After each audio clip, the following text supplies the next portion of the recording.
নমস্কার। আমি সব মেয়েদের উদ্দেশ্যে একটা কথা আলোচনা করতে চাই। যারা মা বাবা হারা হয়েছেন সদ্য বা অনেক দিন আগে বা কিছুদিন আগে। আমার বাবা গত হয়েছে 6 বছর। আমার বাবা আমার কাছে একজন আদর্শ মানুষ ছিল। কেমন জানেন?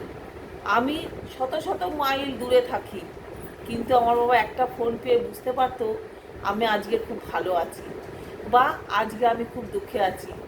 কিছু না বললেও বলতো, কি হয়েছে রে মা, গলাটা এত ভারী কেন?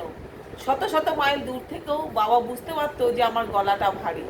আজ 6 বছর আমার বাবা চলে গেছে, সেই জায়গাটা যেমন ফাঁকা হয়ে গেছে, আমার মনে হয় আমার জীবনে ওই জায়গাটা কেউ ভরতে পারবে না।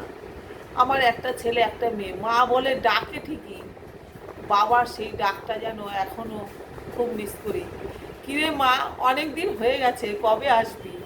যদি বলতাম হ্যাঁ বাবা যাব, এই তো ঠিক করেছি সামনের সপ্তাহে যাব, আমার বাবা সারা পাড়া রটিয়ে বেড়াতো আমার মেয়ে আসবে, আমার বড় মেয়ে আসবে বাড়িতে। সেই আনন্দটা প্রচণ্ড মিস করি ইহজন্মে। আর এই আনন্দটা কোনোদিন মনে হয় আর পাবো না। বাবা, তুমি যেখানেই থাকো খুব ভালো থেকো। আগামী জন্মে তুমি যেন আমার বাবা হয়েই আসো, আমি যেন তোমার মেয়ে হয়ে জন্মাতে পারি, যদি মানব জন্ম বলে কিছু থাকে। আর তুমি ওই মা ডাকটা যেন তোমার মুখ থেকে আবার শুনতে পাই। নমস্কার, সবাই ভালো থাকবে।